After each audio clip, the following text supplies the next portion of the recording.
It is an incredible pleasure to be here in San Antonio.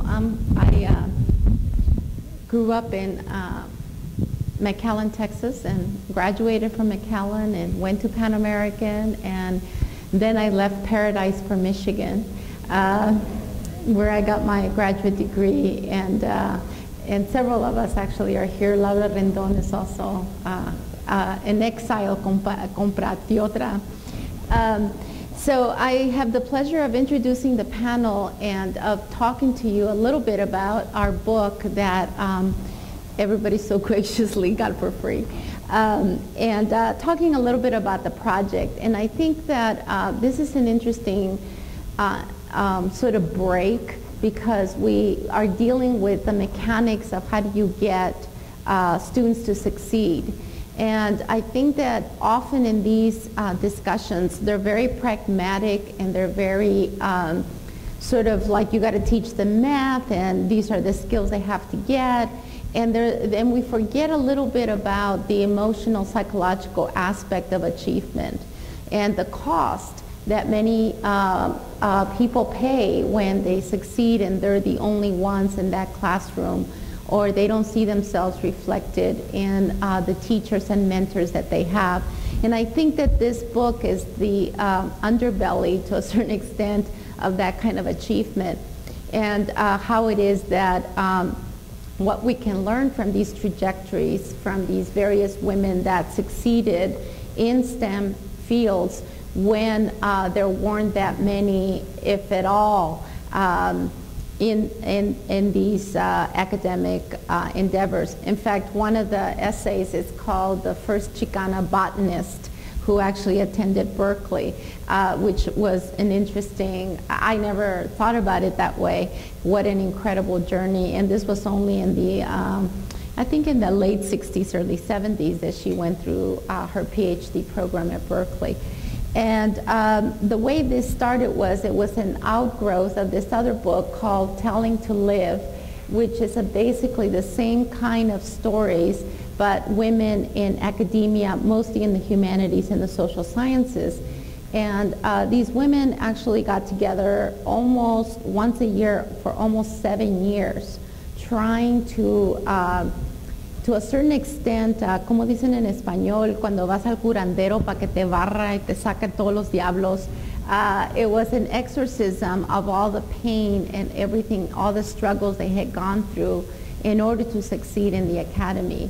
And the women in the group, there were about 17 of them over a period of 7 years, testified about their life experiences, and the women in the group witnessed, which is a very important part of the testimonial process, which means that the people that witness your pain in many ways help you heal. And so we followed a very similar process, much more shortened. I think we met 2 or 3 times in San Antonio, which was a really big hook for us. And we had an all-day kind of meeting where we tape recorded and just sort of talked about what we went through. And it was a really interesting process, because the women scientists, there were about 10, I think, they were very, the initial meeting was like, okay, what is it that you want us to do? You want us to talk, there are no equations involved, there's no lab coats, no, and part of it was cracking that exterior that had been so useful in succeeding in STEM fields. And it took us a little while to get warmed up, and I was constantly reflecting back to them. I was the only social psychologist in the group, talking to them about, well, when you said that, did you mean X, Y, or Z, in order to further the conversation. So finally, we got through that. They wrote their essays, and then we read them to each other, and that's when the magic started happening. That's when people started remembering things that they had not put together in their lives. They started emoting, started feeling, started crying, and the rest of us started witnessing. And so So this book is the result of that process. So I hope that you read the stories with that lens in mind. And so what we have to talk to you about today, this morning, and the time allotted is that each person is either going to read from their essay, or some are going to speak because they decided not to follow the format. Which I told her, great, that's what got you here, you know? And then at the end, I'm going to talk a little bit about the themes that emerge from these essays of how these extraordinary women accomplished in the STEM fields when there was nobody else like them in those areas. And then we'll open it up for questions and answers. So, who wants to start? Elvia. You might want to say what your PhD is in and all that. You have to turn it on.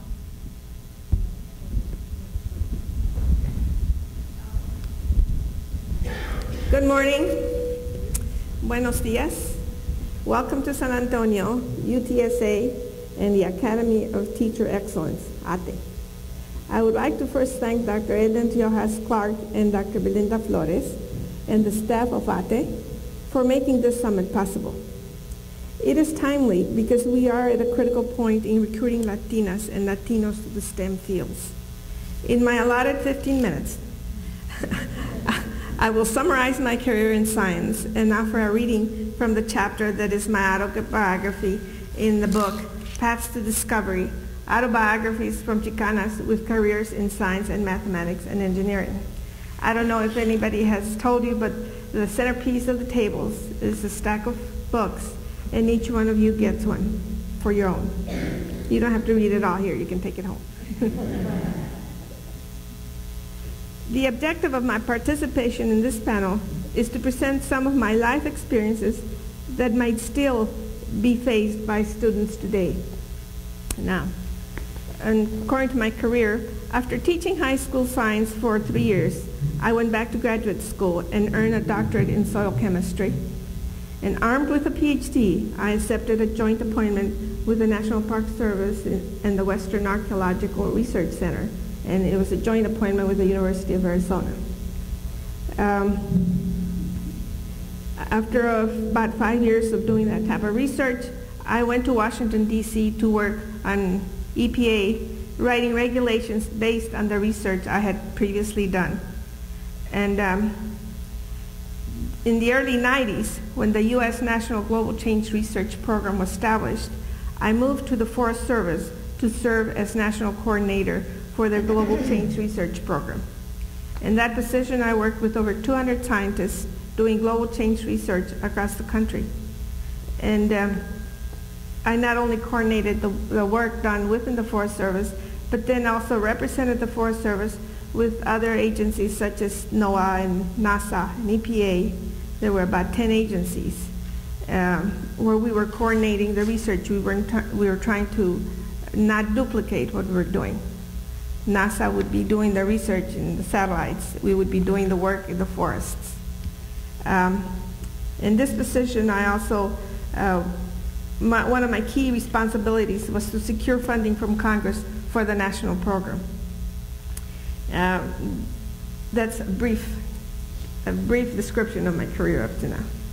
Then after my retirement, I have engaged in activities to attract more Chicanas to science. And one of the most rewarding has been this book, Paths to Discovery. So now I turn to reading some excerpts from my life story as collected in the book. I'm following the format. She's good.